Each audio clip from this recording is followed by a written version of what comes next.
your team. Exactly. So you are listening to the Garlic Fries and Baseball Guys podcast. Sam Lubman here with Joe Shaz. He coming at you every week with the best Giants content out there. Make sure to rate, review, subscribe, share it, tell everybody about it, because this is the place to come and get your Giants content.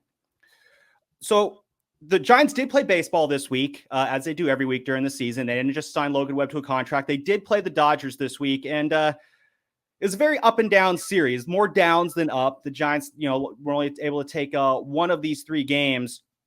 And this week, I think we saw the Dodgers kind of do their own little torch passing here, where once upon a time, Clayton Kershaw was the big bad that we always feared when the Dodgers came to town. But he really wasn't the big bad this week. It went to Julio Urias, and I don't even like saying this guy's name, Max Muncy. Has become, I think, the new public enemy number one for Giants fans.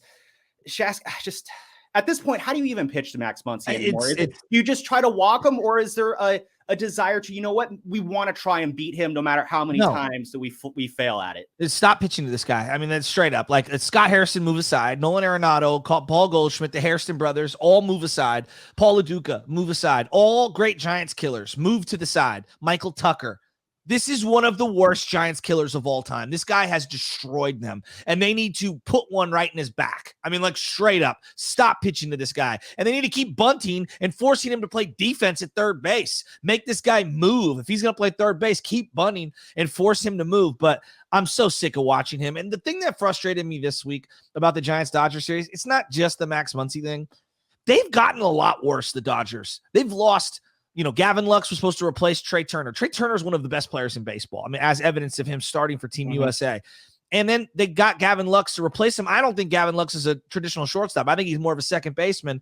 And then he's out for the year. That middle infield take a huge step back, and yet they still feel superior to the Giants. Their bullpen is suspect, yet they still feel superior to the Giants. Why? Because they've got two all-world players in Mookie Betts and Freddie Freeman. And then this guy, James Outman, comes out of nowhere, the Sarah High School guy, and he's balling. And Max Muncy, frozen cold heading into the series, now he's balling. It's very frustrating right now to be a Giants fan, because you look up and they've won 5 of their last 23 or something like that against the Dodgers. It's brutal. Yeah. They were able to snap an 8-game losing streak on Tuesday night. And I'm watching this game, and they cannot close the gap. They couldn't. Alex Wood went 4 2/3 inning that night.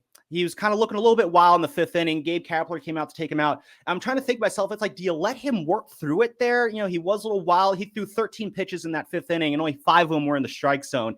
The ones that missed were all over the place. I know. And I'm thinking, it's like, are the Giants maybe putting a little bit more emphasis on trying to win that game Tuesday night, just because they need to snap this home losing streak to the Dodgers? Jacob Junis came in. He got out of the jam.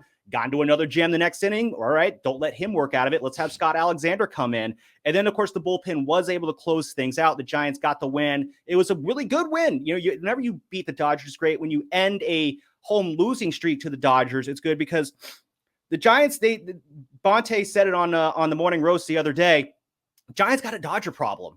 And because every time the Dodgers come to town, we become Dodger Stadium North. Unfortunately, it burns me to say this. Wednesday night, Mookie Betts is stepping into the plate, and I'm hearing Mookie chants. I know, like throughout the ballpark.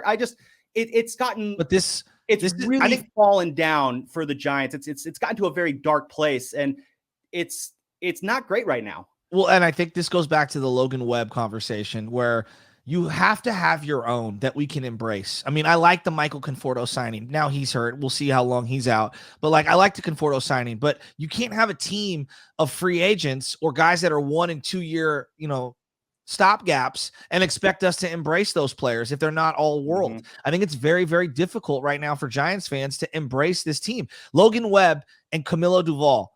That's really it that represents the quote-unquote new wave of Giants coming up through their system. You're seeing a little taste of Elliot Ramos. I hope he stays. You're seeing a little taste of Thairo Estrada. I hope he stays. You're seeing a little taste of Joey Bart. I hope he stays.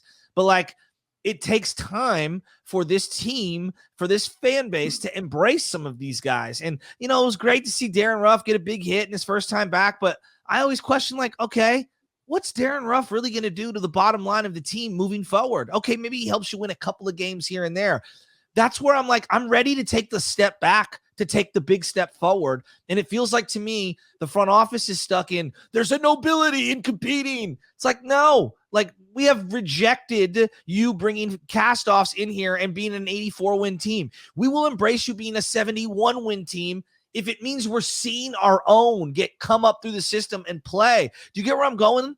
No, I totally agree. And yeah, the whole nobility with competing thing, you know what? I would buy into the whole nobility in competing if they were actually competing. I mean, 2021 was great. We're never going to forget 2021. But the fact of the matter is, the Giants cannot out-talent teams. They really don't. You look at the Dodgers, even in their diminished talent state. I mean, to say that the Dodgers have diminished talent when they still got guys like Betts, they still got Freddie Freeman in that lineup. Potential Hall of Famers. Outman looks like a stud. Yeah.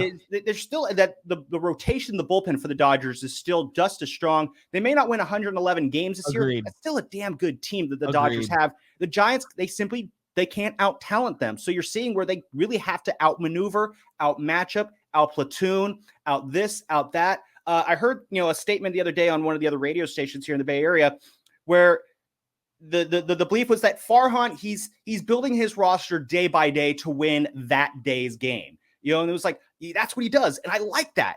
And I'm listening to that. It's like, no, I don't like that at all. I don't want to win games day by day. We need consistency. Winning games day by day. Maybe that worked in 2019 and 2020, but in year 5, the plan should not still be we're trying to piece wins together, especially you're trying to do it against teams as talented as the Dodgers and Padres. You can't be saying playoffs are the expectations and these are the moves that you're making. If you were being more competitive, then yes, there is nobility there. But when you're saying we're trying to be competitive, we're trying to compete for a playoff spot, but then you're getting humiliated on your home field by your arch rival, at some point it's just like, you know what?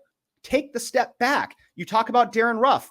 The Giants brought him in because they're struggling against lefties. I think as a team, they're hitting a 193. The right-handed hitters are hitting somewhere in the low 214, somewhere around there. Darren Ruff, he's a guy who can help out with hitting against lefties. But here's the thing. Look at Casey Schmidt's numbers. Again, these are only in the minor leagues. Casey Schmidt hit 319 against lefties in the minor leagues last year. I mean, I get bringing in Darren Ruff, but you have an internal option. Why not give Casey Schmidt a try right there? But this goes back to like they're so risk averse, and then they're worried about their own prospects failing and whatnot. You're hanging on to them in the minors for so long that by the time they come up, they're not officially prospects. I mean, Casey Schmidt's 24 years old. And people, it took 3 years to get through the system. He's a college player. College players are supposed to go through your system quicker. Like they have this belief that X amount of bats in the minor league level is what you need to make the bigs and blah, blah, blah. Dog, you can either play or you can't. The at-bats in 2020 are not what's holding back Joey Bart. Like him struggling a little in 2020, or conversely, him taking a bunch of minor league at-bats in 2021 clearly didn't help him become a better ball player for 2023. So, like, I'm kind of sick of hearing about how the sausage is made. Show me the sausage. Cook it up and let's go. And I would much rather fail with a bunch of 22, 21, and 20-year-olds than a bunch of 31-year-olds and 33-year-olds. I'm Elliot Ramos, we're watching him right now. Was he that much better than Luis Gonzalez was last year? Really?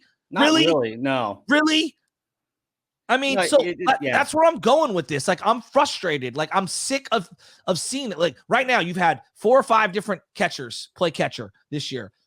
Juan Perez out for the year. Well, thank God we played him in the first weekend of the year. Thank God you started him off. I would have rather seen Auerbach at this point. Again, where are you going with a 33-year-old Perez? You're not competing for a championship. No. And I think their self-awareness is out the door. They do not realize you're not competing for championships. This should always be about, we are trying to compete for championships. And if we're not, which I don't think they are, and I don't even think they believe that they are, then you should be developing for the future. And they're not doing either of those things. Yeah. And I want to say it kind of shows a lack of faith in their process, but the Giants, they are very committed to how they do things. And that is one of my biggest gripes with Farhan, is that I agree with he doesn't try to break out of his operating mode. And the problem is, I mean, they've had successes. Casey Schmidt is looking like a developmental success. Another developmental success they've had is David Villar. You look at his numbers in the minor leagues, and his numbers, they've gotten better at every level. Shasky, I'm glad he's playing every day, by the way. but here the development of David Villar, just as an example, Yeah. in the A ball level, he was hitting 262 and was hitting a home run about 1 every 37 plate appearances. By the time he got up to AAA, he was able to bump that average up to 275, and he was homering once every 14 plate appearances. You're seeing him now at the big league level, and he looks like a big leaguer. I don't know if he's all-star or a Hall of Famer. That guy's a big leaguer. I think he's a starter. Trust your process. Trust your process. And at the same time, don't be afraid to break away from it as well. It's tough. I know that sounds contradictory to say that, but if the whole concept is to move forward, make a move like a Darren Ruff, sure. Darren Ruff, he's not a bad Giant. I'm not like angry or anything about him being back. I'm not thrilled about it, but it's a stall out move. We're running on a hamster wheel right here when we have a guy like Casey Schmidt. Just give him a shot. You gave David Villar a shot last year, and it worked great. Let's try it again with Casey Schmidt. Where are they going with Mike Yastrzemski? Like, where are we going? Like, be honest. Where are they going? Nowhere. That's another one. Yeah. Nowhere. Where are you going? You're hoping for a bounce back at this point. And I like JD Davis. Where are you good? JD Davis and Darren Ruff are like basically the same guy. Pick one. Mm-hmm. Instead, you got two of them. Where are you going? Like, where are we really going with Wilmer Flores? Yeah. It's a level of frustrating. And it's just when you see the good moves that sometimes the Giants make, and then you pair them with the bad moves, it's just the inconsistency. There's too much redundancy. Redundancy. That's a great word to say. Too much redundancy.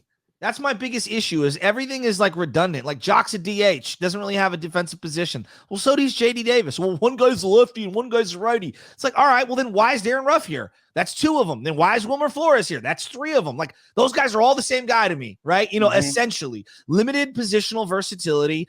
I'm going to DH and clog up first base. What? Huh? Like even LaMonte Wade, stop telling me about his OBP. LaMonte Wade is a fringe major leaguer. That's what he is. He's a fifth outfielder. He's defensively very poor at first base. Like, again, I'm not trying to hate. I'm just saying, like, where are we going with some of these guys? Nowhere. Yeah. But I mean, it's the one positive I will try and take away from that is again with the Logan Webb signing. No, I agree with you. There are positives. One Casey Schmidt gets here. They are slowly breaking away from that kind of stalled out situation they're in, but it needs to happen a little bit quicker. And when you see a team like the Dodgers that is just so talented, how all that homegrown talent to the point where they're not sweating losing guys like Trey Turner. You're looking at that. It's like, I want the Giants to be like that. So